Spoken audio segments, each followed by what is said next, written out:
पवारांच्या घरातील एखादी व्यक्ती कॅमेऱ्यापुढे आली रे आली की तिची 100% बातमी होती. बारामती येथील राष्ट्रवादी काँग्रेस पार्टी शरदचंद्र पवार या पक्षाच्या कार्यालय उद्घाटन प्रसंगी युगेंद्र पवार आले आणि त्याची बातमी संपूर्ण महाराष्ट्रात झाली. एक ब्रेकिंग न्यूज हाती येते. राज्याच्या राजकारणात सध्या काका पुतण्यांमध्ये संघर्ष पाहायला मिळतोय.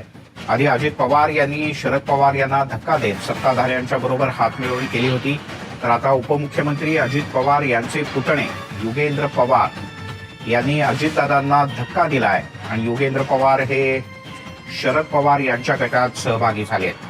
युगेंद्र पवार बारामतीतील पक्ष कार्यालयाला त्यांनी नुकतीच भेट दिली आणि कार्यकर्त्यांशी संवादही साधला.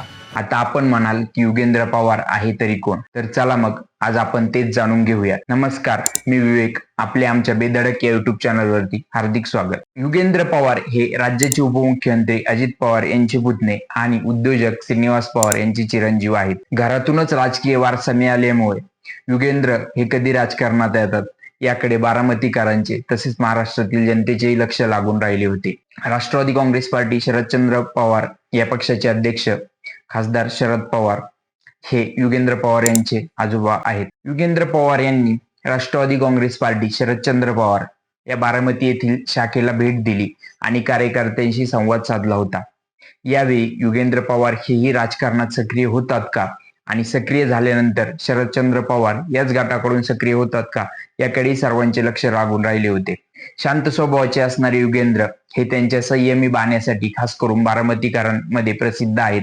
युवकांनी राजकारणात यावं, नेतृत्व करावं, तसेच त्यांनी उद्योगातही पडावं याकडे युगेंद्र यांचा जास्त भर असतो. आगामी लोकसभा निवडणूक आणि विधानसभा निवडणूक डोळ्यापुढे ठेवून पवार फॅमिली युगेंद्र पवार यांना राजकारणात लॉन्चिंग करत आहे का, हाही प्रश्न आपल्याला पडतो. लोकसभा निवडणुकीच्या दृष्टीने राष्ट्रवादी काँग्रेस पार्टी शरदचंद्र पवार या पक्षाची बांधणी करताना युगेंद्र पवार दिसून येत आहेत. सोशल मीडियावरून माहिती काढल्यावर युगेंद्र पवार यांचे शिक्षण, व्यावसायिक आणि बाकी गोष्टींबद्दलची माहिती मिळाली. त्यांचे प्रामुख्याने 11वी-12वीचे शिक्षण युरोपमध्ये झाल्यानंतर पदवीचे शिक्षण त्यांनी अमेरिकेतील नॉर्थ ईस्टर्न युनिव्हर्सिटी बोस्टन येथून पूर्ण केले. तिथे त्यांनी इन्शुरन्स आणि फायनान्स यामध्ये पदवी पूर्ण केली.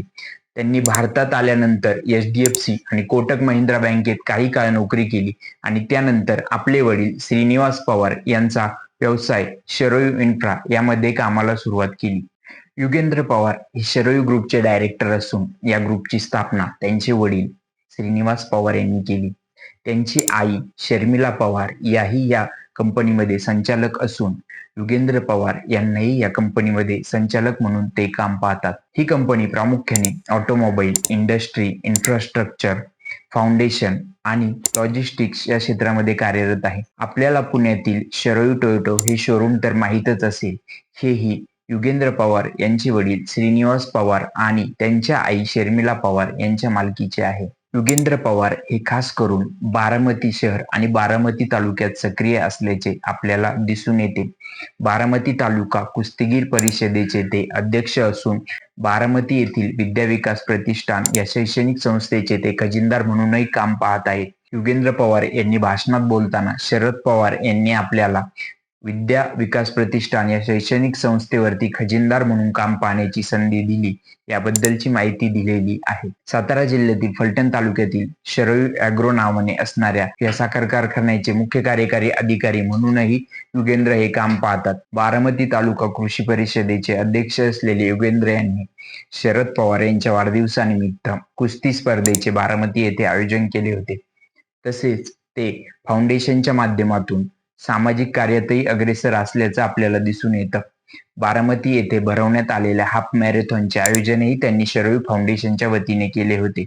या मॅरेथॉनची चर्चा संपूर्ण राज्यात झालेली आपण वृत्तपत्र आणि TV मधून पाहिलेली असेल. शरयू फाउंडेशनच्या माध्यमातून काम करताना अल्पभूधारक शेतकऱ्यांना जवळपास 1,500 विहिरी बांधून देण्याचं काम शरयू फाउंडेशनच्या माध्यमातून युगेंद्र पवार यांनी केलं आहे. वनीकरण, ओढा खोलीकरण, विहीर बांधणे या शेतकऱ्यांना उपयोगीच्या असणाऱ्या वेगवेगळ्या योजनांच्या कामं शरयू फाउंडेशनच्या माध्यमातून केलं जातं.